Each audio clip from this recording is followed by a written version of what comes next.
Gus Dur itu memang tidak mampu kita cerna, bukan karena Gus Durnya yang salah, tetapi karena ilmu kita yang nggak nutut. Nah, itu dia. Tugas bersama. Kalau saya sendiri nggak bisa. Kalau ngomong-ngomong tentang tugas penjenengan ini, salah satunya adalah ya kalau di bulan Gus Dur, bulan Desember ini tentu saja harus banyak untuk mensiarkan nilai-nilai yang sudah diberikan Gus Dur kepada panjenengan sebagai salah satu anak ideologinya, Bu Nyai. Itu beban itu sebenarnya. Dikhawatirkan ya cuma itu jarkoni, so ujar resong lakoni. Itu beban beratnya. Oke. Paribasane kita Muhibin ini dapat dapat nasab ilmu ini saking Gus Dur salah satunya dari panjenengan. Itu memang di satu sisi beban, di satu sisi kewajiban.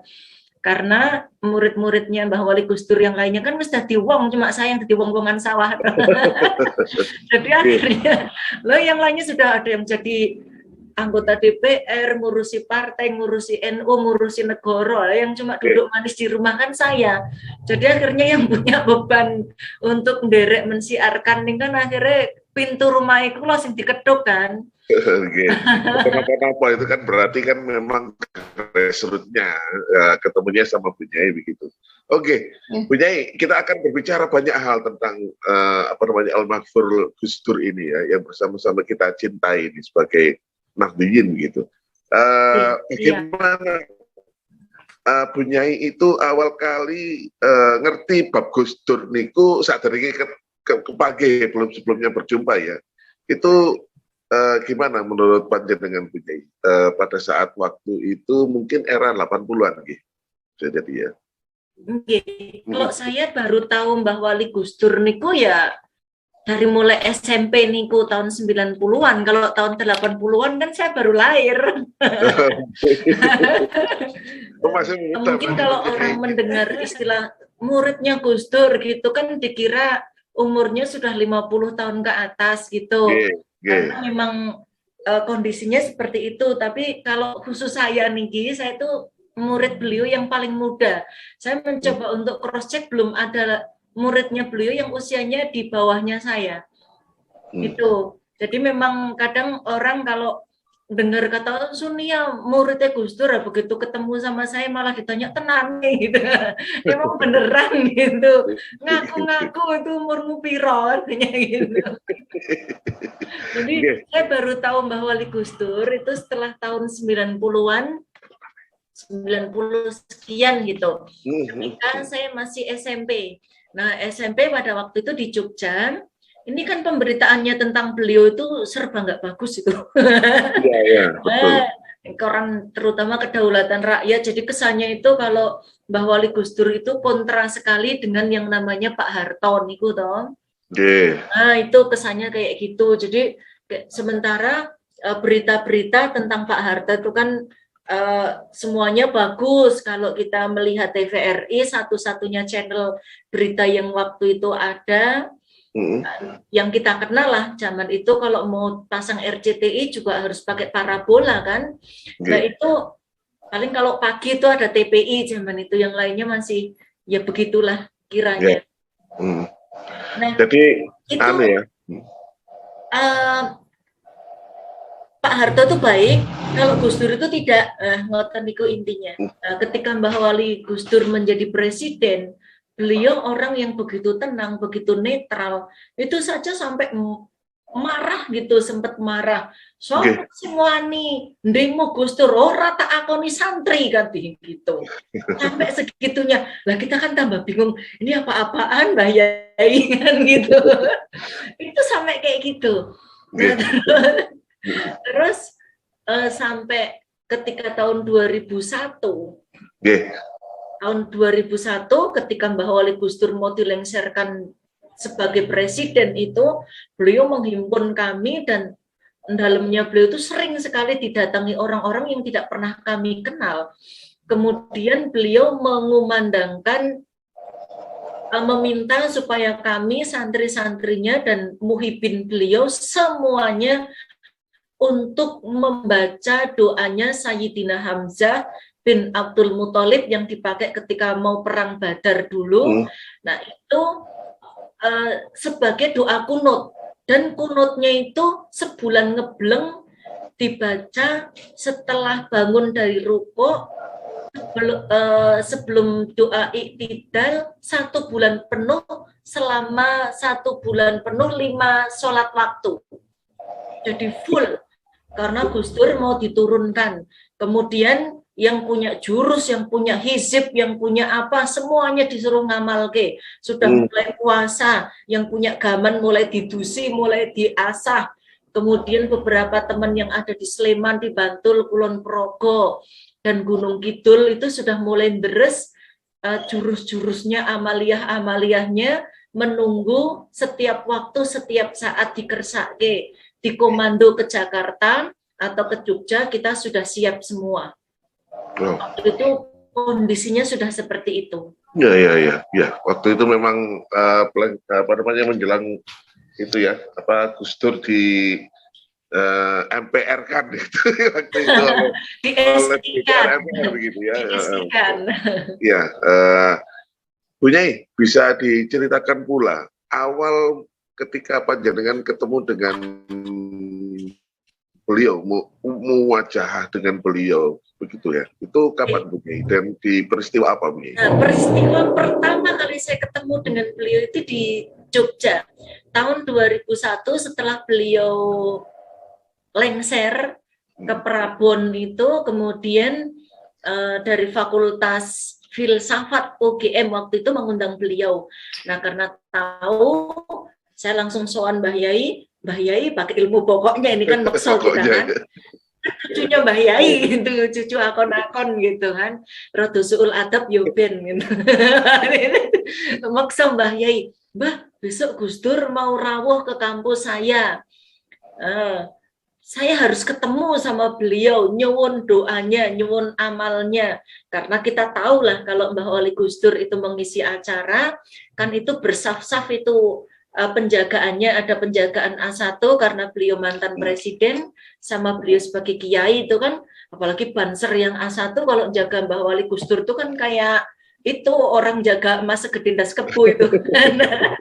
Itu pasti kita nggak bisa nembus itu. Nah, terus oh ya gitu, nanti kalau sudah selesai acara mau ketemu Gus Dur, ini yang dibaca gitu. Nah, beneran setelah selesai acara saya membaca doa itu, kemudian saya berdiri dan saya tersenyum. Nah, saya enggak tahu apakah karena kecantikan saya atau karena manjurnya doanya Mbah Yai. Setiap banter dan orang-orang A1 yang saya senyumi itu langsung buka barisan. Jadi saya langsung bisa berhadapan dengan Mbah Wali Gus Dur dan saya sungkem dengan beliau dan saya langsung memperkenalkan diri, "Gus, ini saya Sunia." Begitu mendengar kata saya Sunia gitu, Mbah Wali Gus Dur kayak tek gitu kan, terdiam. Oh iya gitu. Kan sudah ada WA geng Wali Group itu. Jadi antara Mbak Yai dengan Mbah Wali Gus Dur nah, komunikasi kan. Kalau kita kan WA Group sekarang kan pakai channel tuh, pakai link, pakai pulsa. Nah, kalau kita kan nggak bisa masuk WA Grupnya itu, WA gengnya itu. Jadi Mbah Wali Gus Dur itu seakan-akan mengenal saya, kayak saya itu besar dan lahir di pangkuannya beliau. Masya Allah. Nah, itu yang saya enggak tahu gitu. Kalau saya tanya sama Mbah Yai, wah itu ada sendiri tuh, kalau di Quran ada. Itu gimana, innalladzina amanu tsumastaqamu tatanazzalu alaihimul malaikah. Lah itu Gus Dur itu makomnya di situ, kamu nggak bisa mencapai ke sana katanya. Ini saya mau tanya ya. Jenengan itu kan sering banget menyebut Gus Dur itu dengan sebutan Mbah Wali Gus Dur ya. Nah, menurut jenengan itu apa aja sih yang menjadi tanda-tanda kekeramatan seorang Gus Dur? Nah, saya itu menyebut beliau dengan sebutan Mbah Wali ya karena melihat keramat-keramatnya beliau. Ada banyak sekali yang menurut saya itu tidak nalar gitu. Contohnya begini, nyuwun ngapunten nggih, kayak pertama kali saya ketemu setelah saya hijrah ke Jakarta, saya pindah ke Jakarta, tahun 2001 itu setelah selesai, saya nggak pernah ketemu lagi beliau karena saya harus menyelesaikan kuliah, kemudian bekerja. Baru tahun 2005 saya ketemu lagi dengan beliau karena beliau di Jakarta, terus saya sowan lagi. Waktu itu Mbah Wali Gus Dur habis ngisi acara itu kongko bareng Gus Dur di Radio 68H Utan Kayu, Jakarta Timur. Waktu itu pemandunya Mas Alif. Kalau yang lebih muda niku kan nanti Mas Guntur Romli niku. Ya, Mas Guntur juga ya. Sebelumnya kan ada yang namanya Mas Alif niku lah. Saya generasinya ketemu sama Mas Alif niku. Karena setelah itu beliau ke Al Azhar Mesir kalau nggak salah. Nah ini saya ketemu waktu itu yang namanya Mbak Yeni. Mbak Yeni saya Sunia dari Jogja, pengen sowan ketemu sama Bapak gitu. Oh iya. Nah terus beliau waktu itu di kursi roda diantarkan sama Mbak Yeni. Nah, terus Mbak Yeni ngendiko begini, Bapak, ini Mbak Sunia itu cantik sekali, pakai kebaya merah. Lah jawabannya Mbak Wali Gus Dur, apa kamu baru tahu kalau Mbak Sunia itu cantik? Oh, kan gitu. Kan, lo kapan lihatnya kan kita gitu kan, jadi agak nakal gitu. Kemudian ya itulah salah satunya itu baru beliau tuh beberapa kali bisa mendefinisikan orang yang tidak beliau lihat kan gitu. Termasuk dengan beberapa tokoh gitu. Nah, kemudian yang berikutnya ketika terjadi peristiwa gempa Jogja, itu kan juga beliau tahu waktu itu kami habis sholat subuh kira-kira jam 5:30 lah gitu. Nah, itu kumpul. Nah, beliau tiba-tiba itu terdiam. Mari kita berdoa karena di Jogja baru saja ada musibah besar yang meninggal 1000 katanya gitu. Nah waktu itu yang dibahas itu geger antara Banser dengan FPI waktu itu. Peristiwa Purwakarta waktu tahun 2006 bulan Juni itu. Bulan Mei kalau nggak salah, maaf, bulan Mei atau Juni itu tahun 2006 Mei, seingat saya Mei, akhir tahun tanggal 20-an sekian. Nah itu kita batinnya malah begini, ini bisa-bisanya Gus Dur ini biar kita nggak berantem sama FPI kan gitu. Nah terus ya kita berdoa, ya Fatihah yang dibaca gitu, tapi kan pikiran kita kemana-mana nggak tahu. Nah setelah selesai itu saya telepon keluarga yang ada di Jogja, teman-teman yang ada di Jogja, dan blank semua aliran listrik mati, sudah nggak ada apa-apa. Iya. Dan kemudian begitu nyetel TV, yang ada beritanya adalah Jogja ada gempa besar sekali. Dan waktu itu semua siaran itu dari daerah Pundi niku Muntilan karena DIY tertutup total, nggak bisa waktu itu. Itu pun baru agak-agak sore kan. Nah, sampai seperti itu. Nah, dari mana beliau tahu nggak ada yang bisikin? Nah, itu contohnya. Kemudian yang lain-lain gitu, kayak ini, Bapak mau ada acara, saya ditelepon sama Kang Sulaiman, Mbak, Bapak mau ada acara di sini. Oh iya itu, maaf ya saya belum bisa ngikutin yang pagi, nanti siang saya datang karena saya harus kerja dulu. Oh ya enggak apa-apa. Nah waktu itu karena kondisi kayak gitu, udahlah kita Gus Dur Al-Fatihah karena kita nggak bisa apa-apa, kan bisanya apateka gitu. Saat mungkin cuma modal patekah gitu. Nah kemudian siang saya ketemu sama beliau di sebuah acara. Terus biasa kan saya sukanya itu yang terakhir kan, kalau terakhir kan dapat paling banyak biasanya. Sama beliau, Gus ini Sunia, langsung oh ya Mbak Sunia, terima kasih oleh-olehnya sudah saya terima. Nah saya bingung kan waktu itu oleh-oleh apa Gus ini, karena saya nggak ngerasa nyangking apa-apa. Terus ya tadi pagi kiriman Fatihahnya sudah saya terima kasih. Allah, ya luar biasa. Luar biasa ini ya masih baper ya kalau keingatan kayak gini. Nah itu artinya memang Ya ada sesuatu dari beliau yang saya tidak tahu itu irasional atau ultra rasional itu. Ya sedemikian kuat itu. Nah itu beberapa hal yang lainnya juga masih banyak. Makanya kenapa saya menyebut Gus Dur dengan sebutan Mbah Wali ya karena saya melihat tanda-tanda yang seperti itu. Makanya percaya karepmu ra yo wis gitu wong itu lambe-lambeku dhewe kan saya bilang gitu.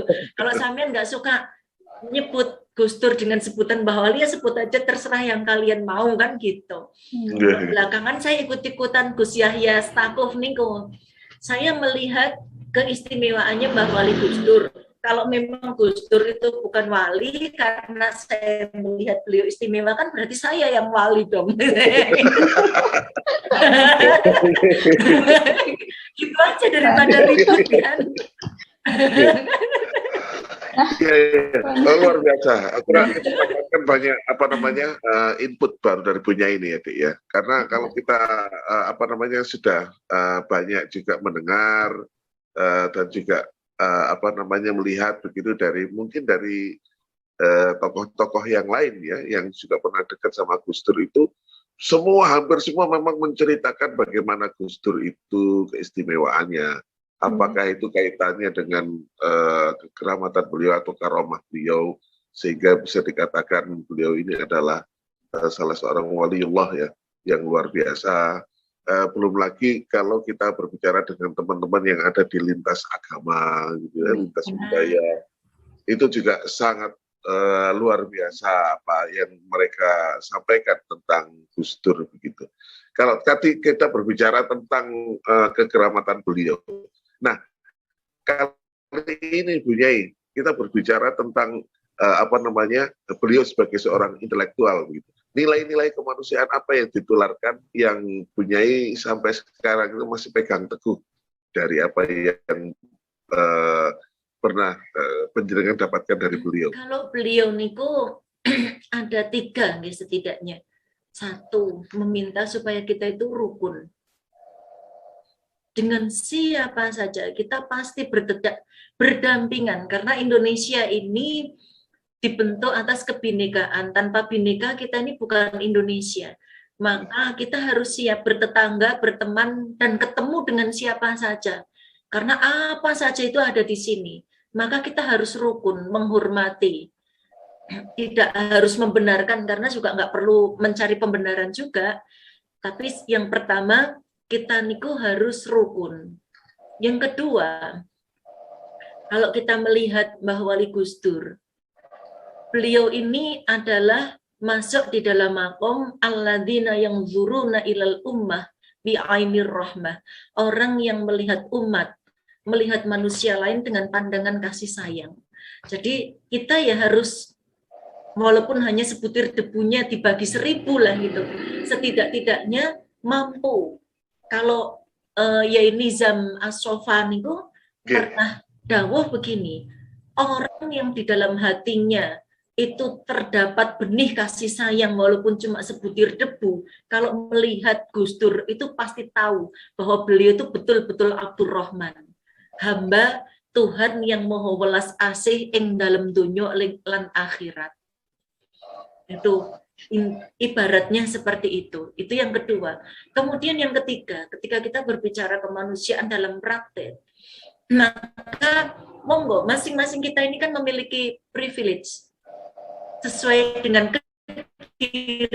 kedirian kita. Maka mari kita gunakan privilege kita untuk melindungi mereka yang tertindas, melindungi orang yang lemah. Contohnya begini, saya orang Islam, nah, misalnya gitu, saya orang Islam, maka mari kita gunakan mayoritas keislaman kita untuk melindungi orang tidak beragama Islam yang tertindas.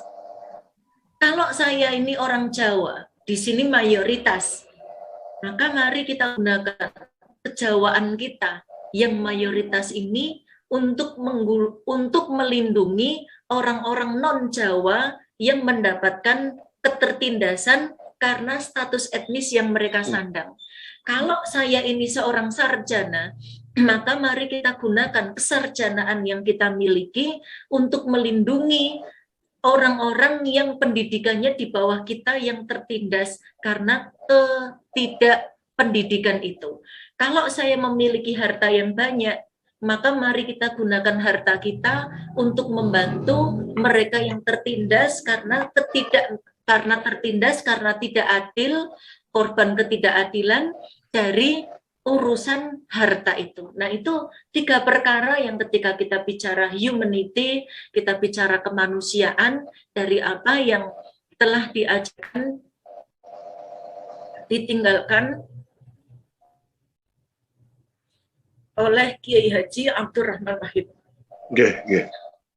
Meskipun kadang kita juga sering mendengar pada waktu itu ya, beliau barusan naik share, banyak sekali statement-statement mungkin yang kaitannya politis yang menyudutkan, dan beliau pun juga sering kali berstatement keras terhadap orang-orang yang mungkin bertindak tidak benar atas bangsa ini. Tetapi itu semuanya itu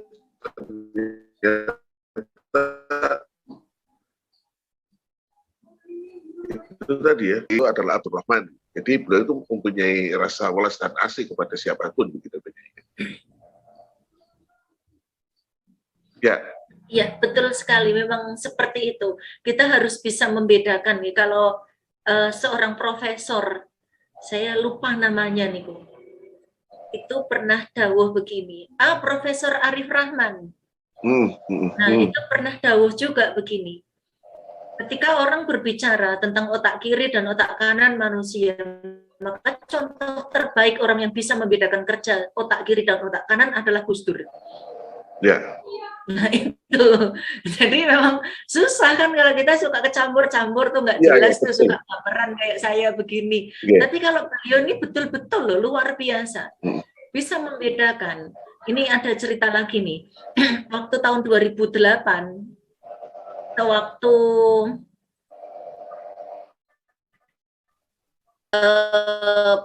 2006 juga nih, maaf, tahun 2006 ketika seluruh elemen anak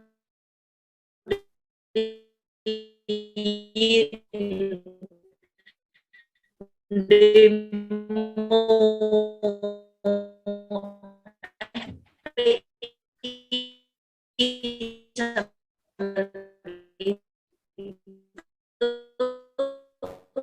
minta pembubaran itu, kemudian ada pasukan yang menuju ke arah Petamburan lah. Saya ikut di pasukan itu. Waktu itu Kang Eman sudah bilang, kamu perempuan, mundur ke belakang. Saya bilang, enggak, saya tetap ikut. Saya kalau perang saya berani, karena saya bisa ilmu bela diri, saya bilang gitu. Kamu urusan ke belakang saja gitu. Ini urusannya laki-laki, enggak. Aku tuh ngeyel sama sampean, soalnya nanti kalau saya ikut perang pasukanmu nggak ada yang berani mundur. Lanangan opo kok mundur kan gitu. Saya alasannya ada aja. Nah waktu itu sudah mulai suasana tegang, memang kita masih agak jauh dari Petamburan. Tiba-tiba HP-nya Kang Eman itu berbunyi, terus dibilang, Man mau aksi damai boleh, tapi tidak boleh anarki. Kalau sudah selesai pasukannya disuruh mundur. Nah gitu. Itu pertanyaannya beliau tahu dari mana? Nah, gitu. Ya, dengan kawan dan lawan seperti itu. Luar biasa, luar biasa, bisa membedakan otak kanan dan otak kiri. Sementara kalau kita ini kan, ya kalau Mbah Wali Gus Dur tukang marah itu namanya kiai apa, kiai kok ngamuan kan begitu. Kalau kita ini sebagai santri, kok ketika guru kita diperlakukan seperti itu tidak marah, berarti kan santri pekok namanya kan gitu. Jadi ada porsinya masing-masing gitu. Ya, karena saya merasakan sendiri Bu Nyai, waktu di era awal tahun 2000-an itu ya bisa dikatakan, saya cerita dikit ya tentang diri saya. Saya itu waktu saya mantan radikal.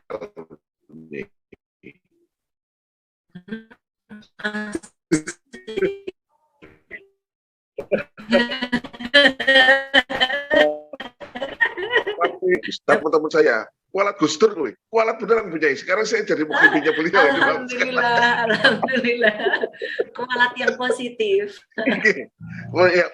Alhamdulillah, bukan kualat yang negatif gitu ya. Seperti dikatakan banyak teman-teman nanti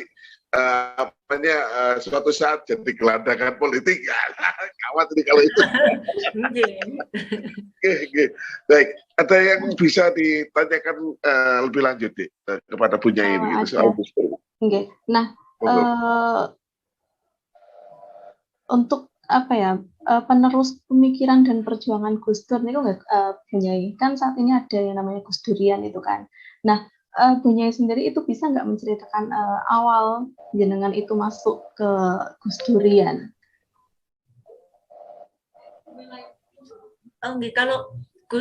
Kalau kita niki kan memang orang-orang yang asli didikan langsungnya Mbah Wali Gus Dur. Nah, kalau pengen tahu cerita terbentuknya Gus Durian, yang tahu niku Mbak Alisa Wahid sama Mbak Yeni. Kalau kita ini kan cuma orang-orang yang mengintili di belakang. Ketika Gus Durian itu sudah terbentuk, nah baru kita ikut bergabung. Gitu. Jadi kalau sampai kemudian bisa merumuskan 9 nilai Gus Dur,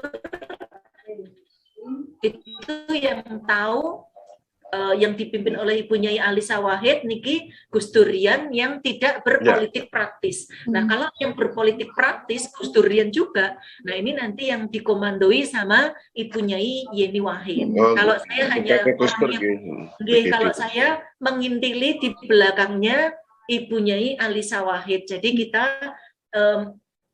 meneruskan pemikiran-pemikirannya Mbah Wali Gus Dur, tapi kita tidak berpolitik praktis. Kalau mau berpolitik boleh, tapi atas nama pribadi, tidak boleh atas nama organisasi. Ya. Terus ada lagi? Ada. Kemudian bagi generasi kekinian ya Bun, karakter kemanusiaan yang seperti apa yang patut kita ambil dari sifat teladan almarhum Mbah Wali Gus Dur niku?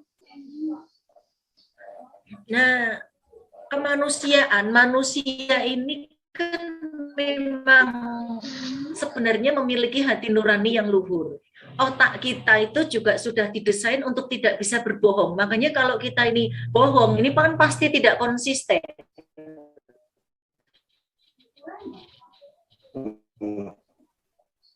Kemudian hati nurani kita mau lahir sudah ditanya alastu bi rabbikum itu. Terus kita menjawab qalu bala syahid. Nah, kan ngoten. Artinya ketika kita membicarakan tentang berhadapan dengan manusia, ya tanya saja dengan hati nurani yang luhur.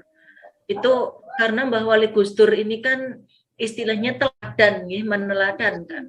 Dan apa yang beliau sampaikan itu ya memang sesuai dengan Al-Quran dan Al-Hadis, Al-Quran dan As-Sunnah. Jadi itu kenapa Mbah Wali Gus Dur itu nggak pernah dalil, karena lakunya belak karuan begini ya kudu dalil kan begitu. Karena kita dalil aja baru di bibir, belum sampai ke hati kan ngoten, jadi beda makam. Nah itulah ketika kita berbicara tentang kemanusiaannya Mbah Wali Gus Dur, ya di situ letak memanusiakan manusia. Kalaupun manusianya salah, kan yang salah perilakunya. Manusianya kan tetap manusia. Menurut Mbah Wali Gus Dur, manusia itu cuma ada dua. Manusia yang baik dan mereka yang sedang belajar menuju baik. Sedang berproses menuju baik. Jadi tidak boleh kita galak sama sesama manusia. Tegas nggak apa-apa, tapi galak jangan. Kan seperti itu. Makanya aneh sekali gitu ketika orang gualak dengan orang lain, malah justru kita niki wajib curiga gitu. Kita ini kan ahli maksiat sebenarnya toh. Sama gitu. Cuma beda bagian, sama beda pangkat, sama beda derajat. Jadi kita ini sama-sama pelaku maksiat, cuma pengen ngambil dari jurusan mana gitu aja. Porsi yang mana gitu. Makanya kalau ada pelaku maksiat kemudian diperlakukan dengan tidak manusiawi, Lah tinggal jenengan coba aja lihat itu orang yang memperlakukan orang lain tidak maksiat itu pasti cacat moral. Itu. Jadi kita belajar juga dari beliau seperti itu.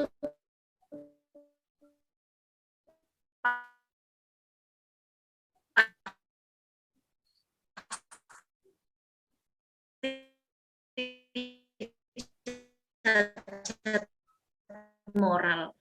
Makanya ketika ada apa sedikit gitu, ada itu biasanya. Kalau kita itu sudah tahu lah, kita itu anti prostitusi. Kita juga menganggap bahwa prostitusi adalah mata pencaharian yang tidak lain untuk menghalau itu. Nah, cara yang terbaik ya contohnya yang dilakukan oleh Kiai Haji Abdul Rahman Wahid dan Kiai Haji Hamim Jazuli beserta teman-teman yang selevel itu. Tapi begitu orang berbicara tentang prostitusi sampai kemudian melakukan caci maki dan hujat menghujat, nah itu dicurigai kalau dia itu juga pelanggan. Gitu. Biasanya begitu susahnya kita kayak begitu. Atau anti narkoba juga begitu. Jadi kita monggo lah, perbuatannya saja yang kita tidak suka, tapi manusianya tetap manusia. Ya, konsep seperti itulah yang akhirnya non jauh kaum minoritas yang ada di Indonesia itu merasa terlindungi banget oleh Gus Dur ya.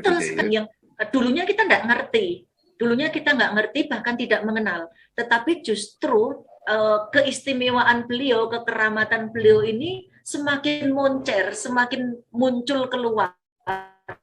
Itu setelah beliau tidak ada. Karena masing-masing orang yang pernah bersinggungan dengan beliau, pernah ketemu langsung dengan beliau, itu merasakan sesuatu yang hilang tiada ganti itu. Ya, sampai bahkan juga anak-anak muda pun oleh mungkin yang pernah bertemu dengan beliau lintas agama, lintas budaya, atau bahkan mungkin di studi-studi gender dan lain sebagainya juga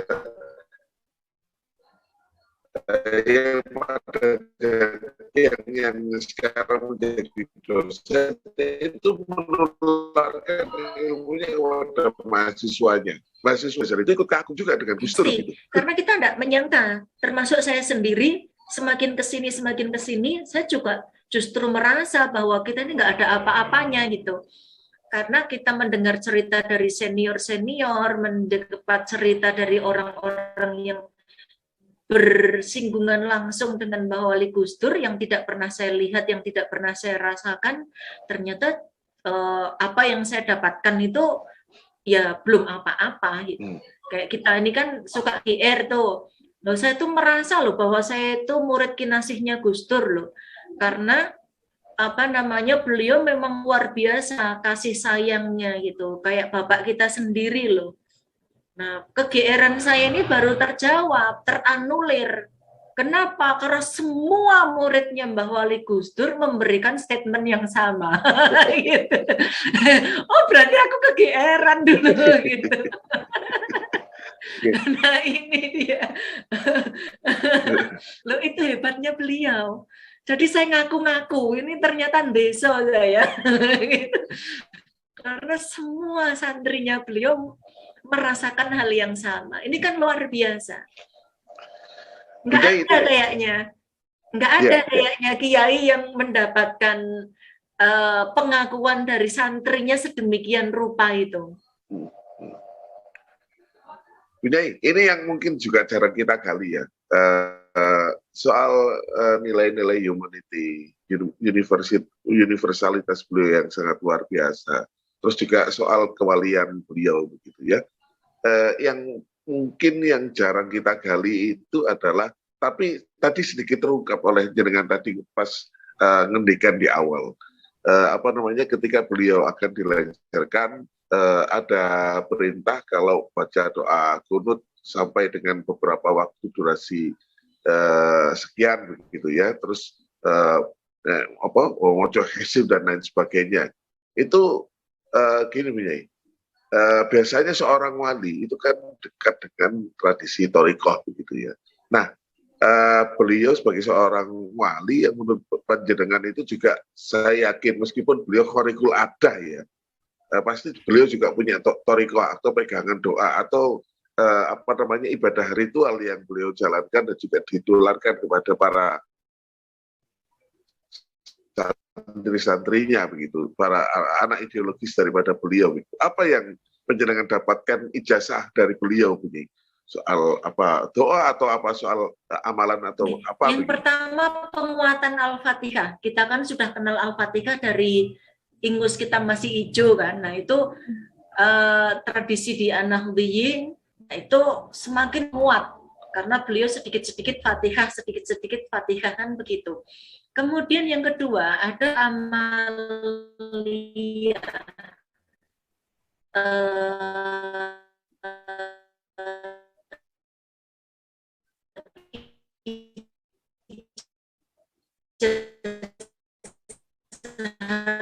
Umum lah kalau kemudian minta amalan kalau menurut beliau itu orangnya orang awam daripada nanti dikasih nggak dilaksanakan toh makanya kan kadang-kadang ada tuh orang yang kempliti mumpung ketemu Gus Dur minta amalan lah nanti kalau nggak dijalankan gimana. Nah akhirnya itu pasti orangnya diminta untuk membaca surat Al-Ikhlas sebanyak-banyaknya. Nah ini juga pernah juga nih kejadian lucu. Ayo siapa yang mau menemani baca Al-Ikhlas? Al-Ikhlas kan cuma kulhu kecil. Nah ayo gitu. Ini cerita senior saya karena waktu itu saya pas nggak ada. Ya Allah, ternyata yang dibaca Gus Dur itu Al-Ikhlas 10.000 kali. Aku nunggu nganti tepos pokoknya ya. Karena sudah kemliti. Dikirna Allah mengkulhu gitu kan. Gitu. Ternyata bacanya 10.000 kali sekali duduk. Sampai aduh bokongku tepos ngancani Gus Dur baca Al-Ikhlas. Niku yang kedua. Yang ketiga, dari sekian ratus kali kita mendengar bahwa Wali Gus Dur ketika berdoa niku ada kata kunci, doa kunci yang pasti selalu dibaca beliau yang tidak sama dengan yang lainnya. Yaitu doa surat Al-Kahfi ayat 10. Rabbana atina min ladunka rahmah wa hayyi lana min amrina rasyada. Masya Allah. Nah itu beliau membacakannya di setiap majelis 3 kali ya Bu Yai ya. Ya. Saya itu mengamati beliau itu sampai segitunya sama loh. Jadi kan jangan tadi Bu Yai. Loh iya, mau saya tanyakan ke panjenengan kenapa doanya beliau itu Robbana atina min ladunka rahmatan wa hayyi lana min amrina rasyada. Kenapa beliau senang dengan doa itu gitu. Ya, ini saya sempat tanyakan ke panjenengan Bu Yai. Lah niku kan doa Ashabul Kahfi.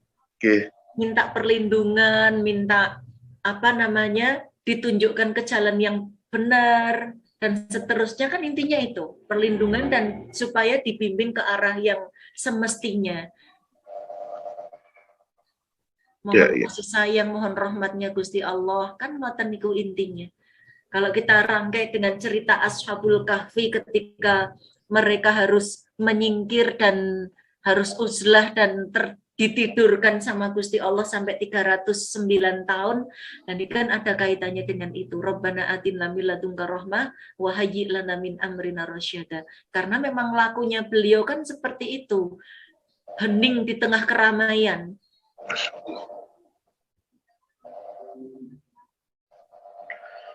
Saya sampai nggak bisa ngomong apa lagi tentang beliau ini. Ya, saya juga cuma bisa ngomong tok, tapi nggak mudeng juga maksudnya. Insya Allah, ya luar biasa. Untuk di bulan Desember ini kegiatannya apa saja Bu Yai? Untuk pasti ada acara Haul Gus Dur ya. Itu nanti sama teman-teman di Kendal sendiri atau mungkin juga di luar daerah dengan? Nggih, kalau di Kendal ada. Kemudian biasanya karena kita niki orang yang pernah belajar dari beliau langsung, biasanya juga angsal dawuh dikersake sama beberapa teman. Kalau sebelum COVID biasanya kita jalan-jalan kemana-mana, kadang-kadang sampai ke Punti niku ke Jepara, sampai ke Grobogan, sampai ke Semarang, sampai kemana-mana lah gitu, sampai ke Brebes, sampai ke Kudus, sampai kemana-mana biasanya. Tapi setelah COVID niki yang kemarin kita via Zoom saja. Nggak tahu nanti kalau sudah dibuka lagi, karena haulnya Mbah Wali Gusdur niki juga lama-lama kan semakin unik. Karena dimulainya Desember, biasanya selesainya baru April. Dulu khusus Desember gitu. Mulai memanjang Februari, Januari, mulai memanjang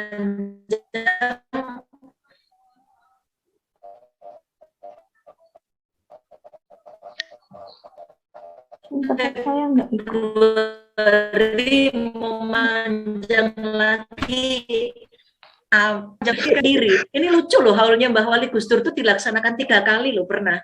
Karena minta yang satu niku di Pondok Pesantren Nurul Hidayah di Kaliwungu, yang satu di Gereja Padua Kendal, jadi gereja saja minta gitu.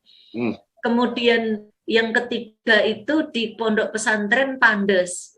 Kemudian itu yang gede, yang kecil-kecil kadang-kadang saya diminta di teman-teman Fataya tingkat ranting, di tingkat yang di atasnya itu, ini mumpung haulnya Gusdur, ayo ini pas ngaji Fataya di Jawil gitu, biasanya gitu.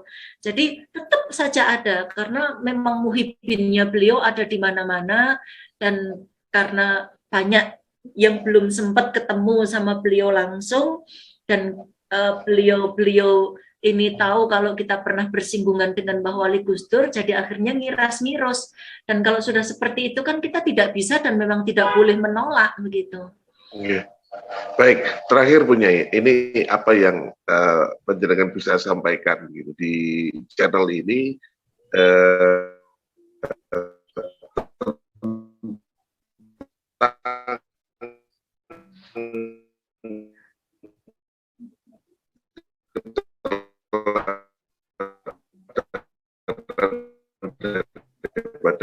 begini, Mbah Wali Gusdur ini adalah seorang teladan, seorang yang memang harus bisa persis dengan yang dilakukan Mbah Wali Gusdur. Tetapi bukan berarti kita tidak mampu melakukan. Jadi walaupun memper-memper itu ya tetap kita melakukan. Saya seringkali mengibaratkan begini. Ibaratnya Mbah Wali Gusdur itu guru, kita murid. Dan kehidupan itu kelasnya. Jadi kalau Mbah Wali Gusdur itu nulisnya ya harus di papan tulis. Kalau kita cukup di buku, karena kalau masing-masing kita bawa papan tulis ke dalam kelas ya nggak jadi kelasnya kan. Nah begitu juga ketika Mbah Wali Gusdur sebagai seorang guru ya nulisnya pakai spidol, pakai kapur. Kalau kita cukup pakai pensil, pakai pulpen saja. Kalau kita di buku nulis spidol ya rusak malahan spidol buku kita. Begitu juga kalau Mbah Wali Gusdur harus ngasih tulisan A gitu ya sakilan sejengkal biar kita tahu membaca sampai ke barisan paling belakang kelihatan. Nah kalau kita ya nulisnya cukup setengah baris saja, nggak perlu menulis sampai segede-gede gaban kayak gitu, buku kita cepat habis kan. Nah begitu juga di dalam kita melihat Mbah Wali Gusdur, keteladanan Mbah Wali Gusdur seperti itu. Jadi nggak ada istilah, saya tidak bisa melakukan seperti yang dilakukan Gusdur. Ya semuanya memang nggak ada yang bisa gitu. Karena beliau kan di samping wali, kita meyakini beliau seorang mujadid, seorang pembaharu. Jadi beliau memberikan contoh, meneladaninya. Nah itu sesuai dengan kapasitas kita itu tadi. Tidak perlu sekilan sejengkal cukup kecil. Tetapi ketika kita melakukan itu secara bersama-sama, dari generasi yang pernah bersinggungan dengan beliau sampai orang yang belajar dari generasi yang belajar dari beliau, maka insya Allah nilai-nilai yang beliau tanamkan, beliau contohkan, bisa kita lakukan bersama-sama. Kalau istilahnya Mbak Alisa Wahid itu, Gus Dur telah meneladankan, mari kita lanjutkan. Gitu. Terima kasih Anda sudah menyimak Wizan Podcast, Bakti Kadrozan YouTube Podcast.